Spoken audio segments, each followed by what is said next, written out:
I used to think I was lucky. I had a man who prayed with me, planned with me, and promised me forever. But I didn't know I was planning a wedding with a man who was already someone's husband.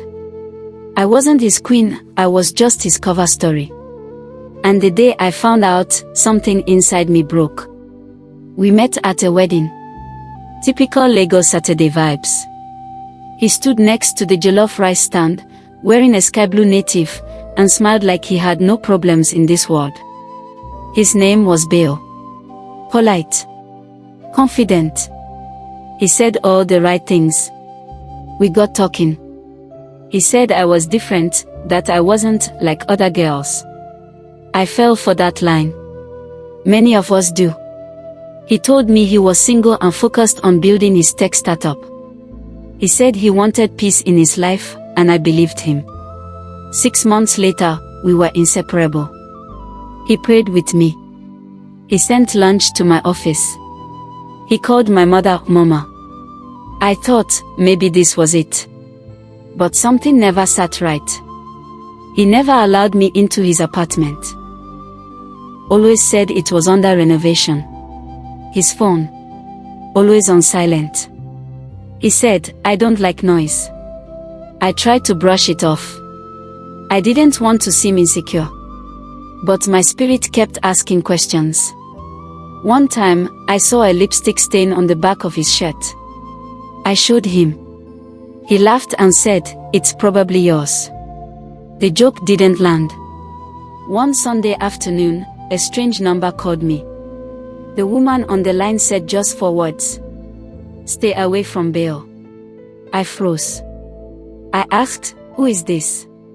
She hung up. I asked Bill. He said it was his jealous ex, that I should ignore her. I wanted to believe him. So I did. But the questions didn't stop. So one evening, I followed him. He told me he had a late meeting in Oja. I waited outside the estate. About 45 minutes later, he came out with a woman. She was holding a little boy's hand. And the boy shouted, Daddy. I couldn't move. I felt my stomach turn. I didn't cry. I just left. 2 days later, I returned to the same estate and knocked on that woman's door. She opened. I said, I think we need to talk. She didn't look shocked. She just looked tired. Her name was Amina. She was his wife. Not ex. Not baby mama. Wife.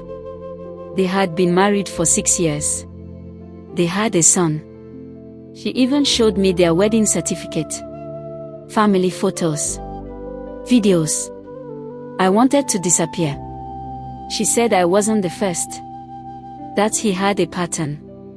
I was number 5.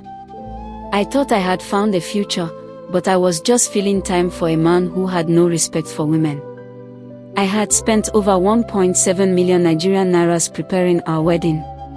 My savings. Gone. I had introduced him to my family. My church knew him. People called us relationship goals.